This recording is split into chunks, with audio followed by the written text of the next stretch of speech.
So You it mean all you? comes back to me. I am Shirley Booth. On that note, welcome to the Old Souls Club podcast. We are here with my pal, my confidant, my partner in crime, the person who I stalked on Facebook for about 6 months before asking him, do you want to dress up as the Golden Girls and go to the Golden Girls Cafe? Please welcome my dear friend, Jason B. Schmidt. Applause track here. I got new brushes. You did? I don't know. Remember I got those The Care Bear brushes? Lisa Simpson brushes. Oh, yeah. And what is that collaboration? It was The Simpsons meet Woodstock, Summer of Love? Maybe. Because they're like totes psychedelic. Yeah, that's so interesting what will sell on the makeup counter these days. What it looks like is Trixie Motel's new Flower Power Room on a brush. That's what it looks like. Can we stay there? You know, its starting price is $550 a night. And you have to stay 2 nights, so it's really $1,000. But is it worth it? Yeah. No, by then we'll be rolling in the millions that Shirley Booth left for us. Yeah, we're calling in those Shirley Booth favors. Oh, yeah. Come on, Shirley Booth Faber. That was her married name, Shirley Booth Faber. Speaking of Shirley Booth Favor, Yes. Jason, when did you know that you were an old soul? When I was definitely a little kid. Because I remember going out to, like, you know how in a school and then they have like those other buildings that are outside of the school and they make you go out there. Yes. The barracks or something. What are those things called? Anyway, I had to go out there. Anyway, I was in a school play and it was Tom Sawyer and the hoo-ha of the doodah. And I did not play Tom Sawyer. I did not play Huck Finn. I did not play their girlfriend. I played the lawyer. I thought you were going to say you played the raft that they rode on. I did. They floated on me to escape. Yeah, I played a lawyer. And then I played a lawyer again. Like the first time I was in a play in high school.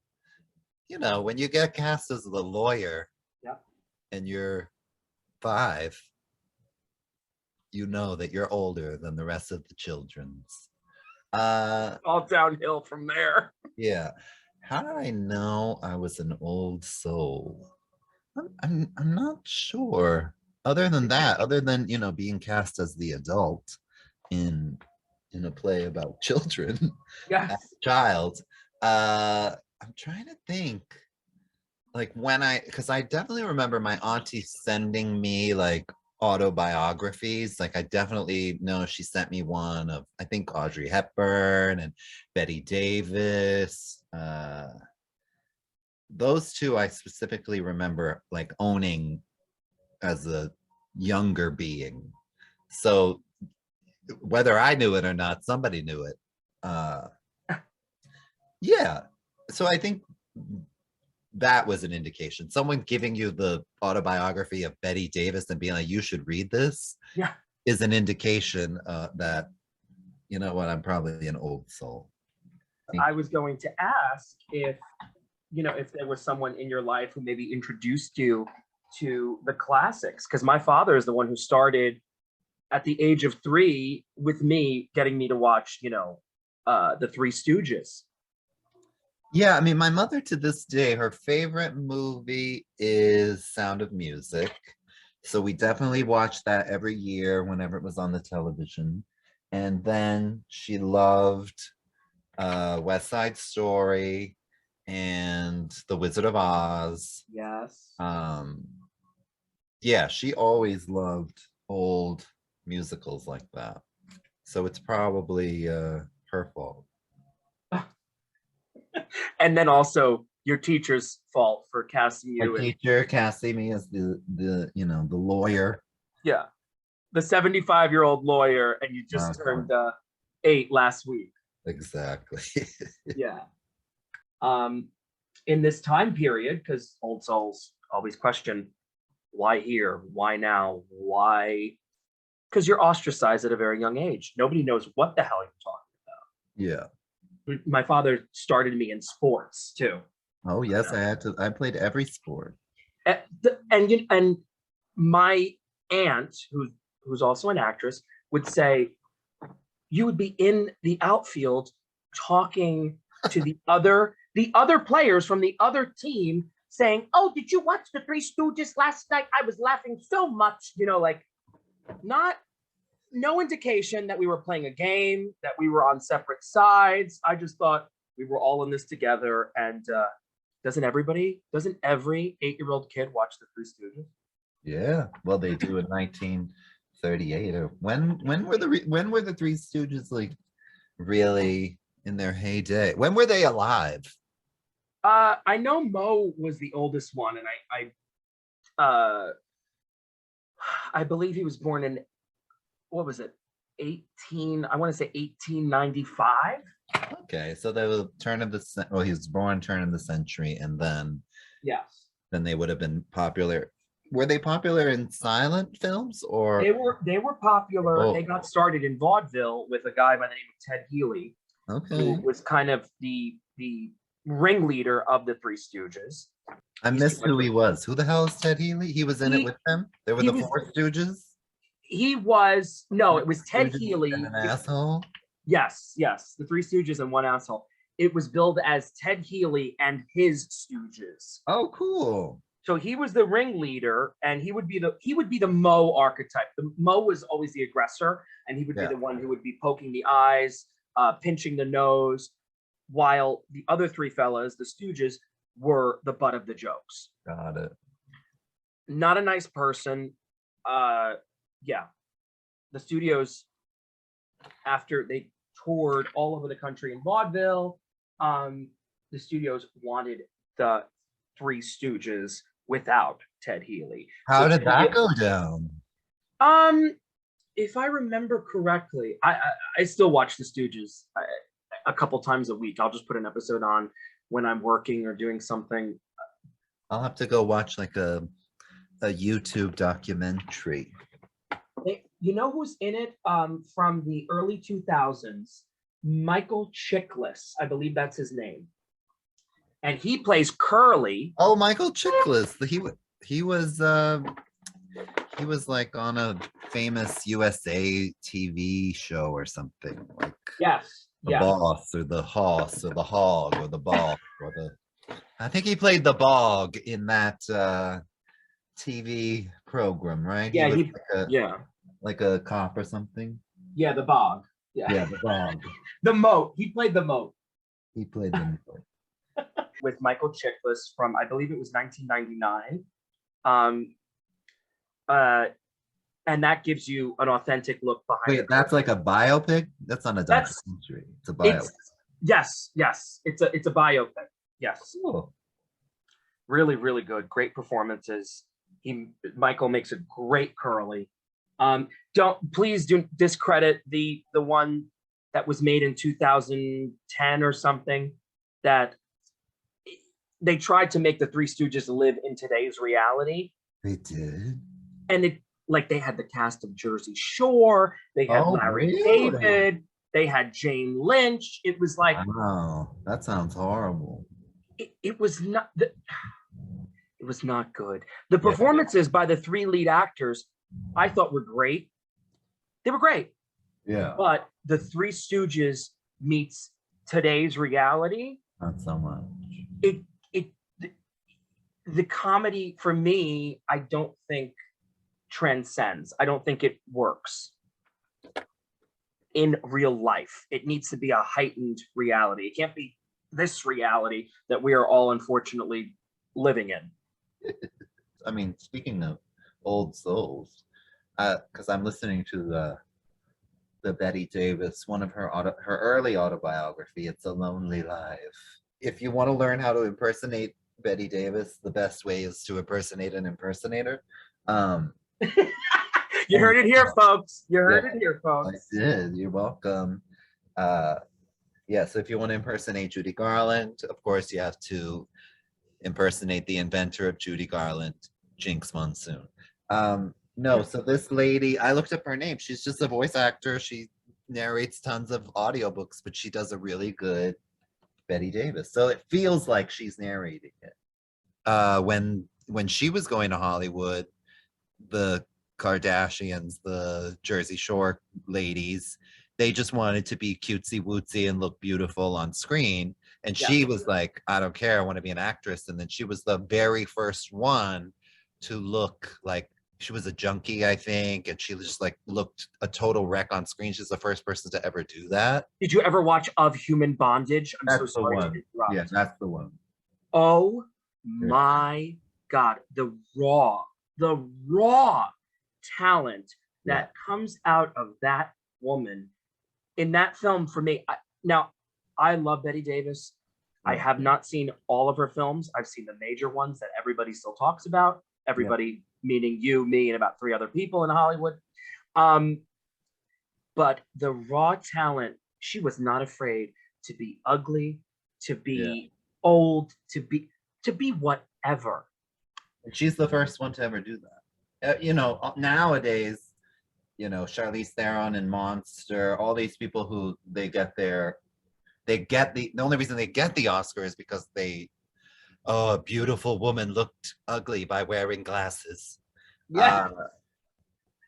Betty Davis invented that. Yeah. But she did it with her face and her body and everything. Anyway, so No, you're saying about 1000% correct. TikTok famous is that actually ever since fame existed, you had the same kind of people trying to do that. You know what I mean? Yeah. It's what Andy Warhol talked about with your 15 minutes of fame. It's what Betty Davis talks about with all these chorus girls showing up in Hollywood and like being the next it girl, and they had nothing to offer other than they looked cute. Betty Davis threw herself into a role versus Joan, who started in the silence she was a gorgeous human being. Not necessarily the most talented, but was always afraid to be ugly. Well, yeah, they tell a story on Baby Jane about how you would show up one day and Betty looks one way and Joan looks one way. You show up the next day, Betty looks worse, Joan looks better. You show up the next day, it's like Betty is in the ground, in the gutter, and Joan has like the biggest boobs ever, and it's like total glamour face. They're like, she's supposed to die at the end, but she's 20 years younger. I love that. They were both notorious for that. One time, Betty was supposed to look beat up or something, and they did, like little tiny bruises or something. And so she left. She left the lot. She went to her actual doctor, and she was like, okay, this is what's supposed to have happened. I was in this kind of wreck, or this is what, can you just like tell me what would have actually happened? And then she came back with her makeup done all up like that. And everyone on the lot was like, oh my God, what happened to you? Yeah. And they were like, and then the director said, yeah, all right, you can use that makeup. Can you imagine just like leaving? Yeah. You're like, I'll be right back.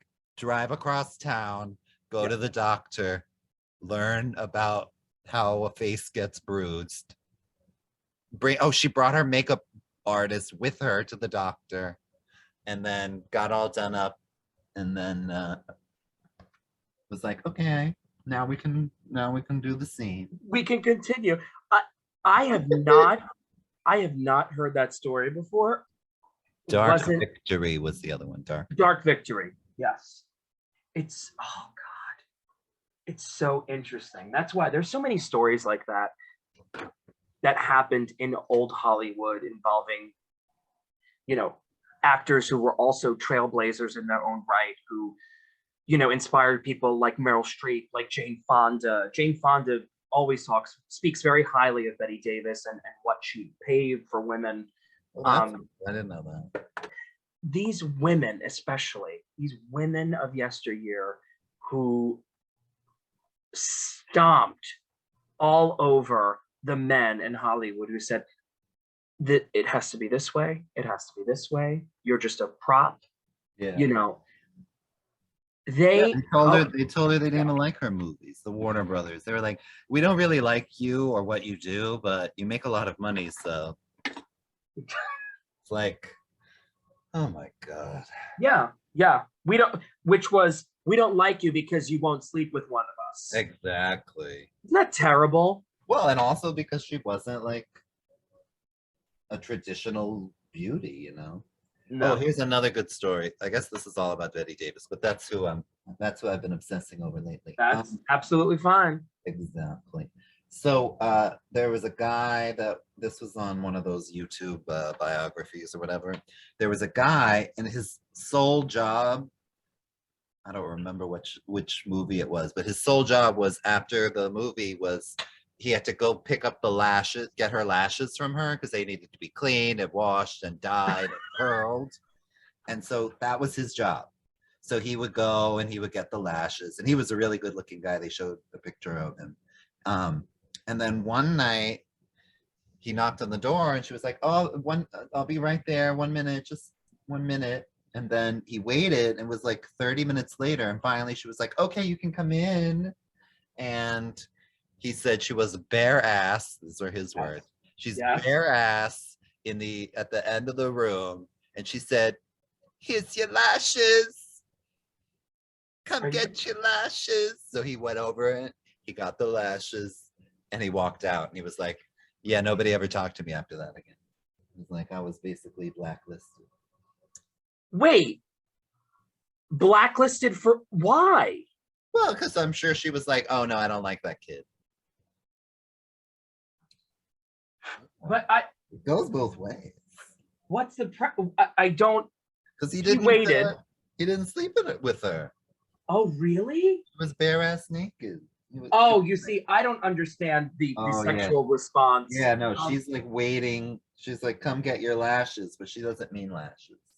Well, She okay. means punani. Okay. So since And then we're he on did the not partake in that. She put her career first. Yeah. Yeah. She was Before her also children. what did you say? She put her career first before her children. Yeah, that is very true. And that's from the son who liked her. Yeah, so my response to that is then why have children? Was it Because she had society's Yeah, she had this idea about being a woman. And she even said that. I mean, she said it in All About Eve, like without turning over and seeing the man there, are you really a woman? Something like that. Funny business, a woman's career. The things you drop on your way up the ladder so you can move faster. You forget you'll need them again when you get back to being a woman. It's one career all females have in common, whether we like it or not. Being a woman. Sooner or later, we've got to work at it. No matter how many other careers we've had or wanted. And in the last analysis, nothing's any good unless you can look up just before dinner or turn around in bed and there he is. Without that, you're not a woman. You're something with a French provincial office or a book full of clippings. But you're not a woman.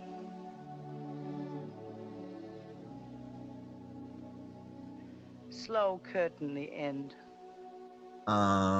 Yeah, why have kids? Because you think it's gonna do something for you. Because we're told that. And I'm not a woman, so I don't today. I was gonna say So we're building up to be one. I do believe that there is something in some women who are able to conceive children that, biologically tells you, like, you must go. It's like the program, you must go and get impregnated. You must continue the species. So I'm sure there's something that was happening in there, A lot of interviews, she was not a sexual being. So what I mean by that is, and she's got a great interview with Dick Cavett. She was not intimate with anybody in that special way until she got engaged. Oh yeah, that's true. That's true. She was a virgin, yeah. She was a virgin, and then she thought that it was gonna like change her life, and then it didn't. Yeah. The first love for me, theater fills that void for me. where That's enough. You don't have to have a baby, get married, do all the things. You could just be Nathan Lane. correct. I find love in these characters that we play as actors and entertainers, and that this is enough for me right now. Time has changed that. But like, you know, oh, it's like, oh yeah, I kind of do want some normal things, quote unquote normal things, to be happy with someone else, to share that, to grow with that person. She replaced maybe physical love, physical touch, physical love with the love and yearning to become an actress. Yeah, like she saved it. She saved that for the stage or for the screen. Yes. Those Yes. feelings, you know what I mean? And then she had all of that at her beck and call available to put into the films. And that's the reason that when we watch it, we're like, what the fuck is this lady doing? Yeah. How did she do that? Yes. Yeah. Yes. I think that, yeah, I think you're right that there could be some this is very dark. I'm putting black black eyeshadow into the hollow of my eye, and it's very dark. I'm using backup makeup today, and I'm not using what I usually use. There is something in our, maybe it's just our country, I don't know, where because our parents, their parents said it to them, like, well, what are you know, when are you going to grow up and do the thing? Like, when are you going to Yep. buy a house? When are you going to marry? When are you going to have a kid? When are you? Yep. Because I guess because in the 50s, that's what you did. I don't want to have kids. I don't want to get married. I just want to be Betty Davis. Like, what's wrong with that? and with that, yes, that's That's the title of this podcast. I Yes. want to get married. I don't want to have a kid. I just want to be Betty Davis. Betty Davis. Yes, that's gonna definitely be on a shirt. Yeah. Part of the Very Gerry Classic Hollywood collection. Join at the Very Gerry Jason level, and you too can have a shirt from Vistaprint for $49.95. Exactly. Shipping will include shipping. Oh yes, not to your house, but some shipping. To mine. You can pick it up in Boone. What do you hope to accomplish and leave behind in your field?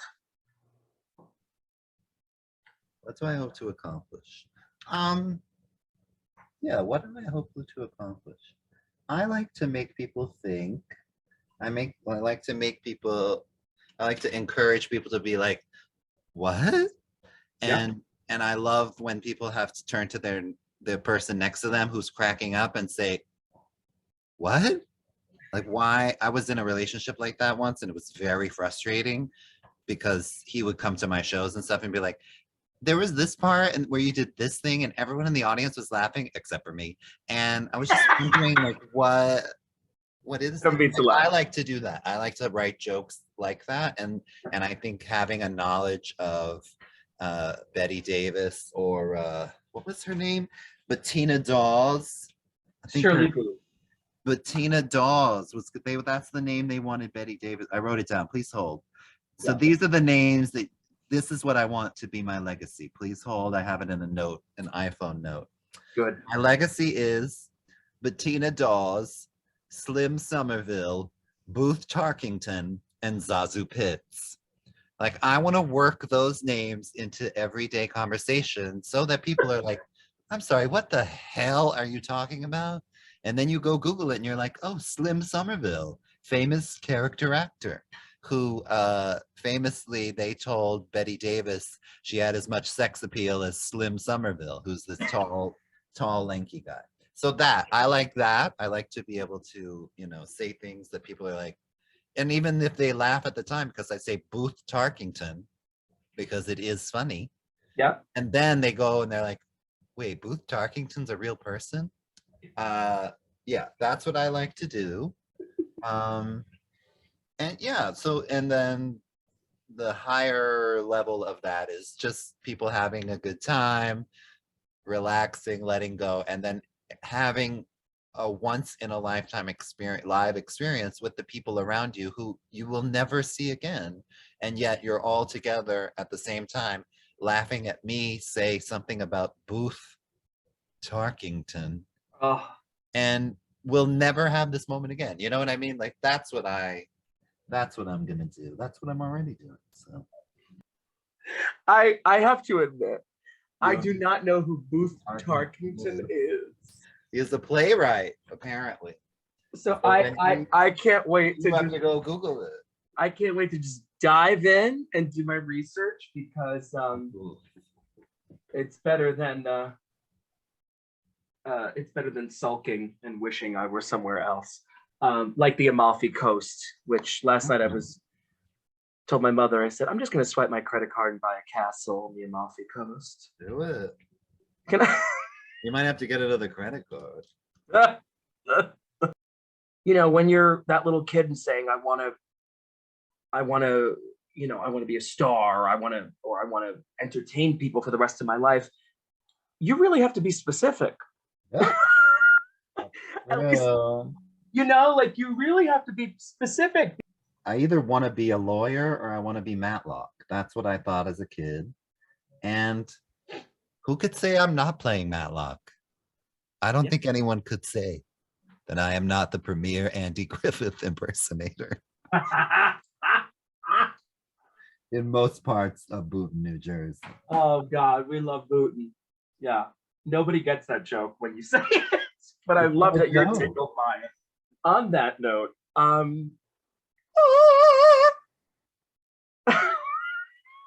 On that note, this is sponsored by Guyaki Organic Yerba Mate Tea yeah, in Rebel Berry. That's the only reason I'm awake right now. is that that has a lot of caffeine? Oh yeah. Yeah, like 2 buckets. Let's see.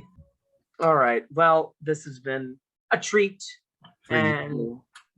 and I love you beyond belief, and I'm so fortunate that you responded to that Facebook message from from 5 myself. years ago. Yeah, 5 years, and I hope there's a lot more to come. I know there's a lot more to come. Well, yeah, because if we I know if there's a we lot can more. do what we did in 5 years, 10 years, I don't know. Yeah. We literally will be on the moon because people are flying to the moon these days. So Us and Will Shatner. yeah, you, me, Will Shatner. You know, Bill Shatner, he's the second best Matlock impersonator. I thought you were going to say Liza Minnelli impersonator. In some parts of Boonton, New Jersey.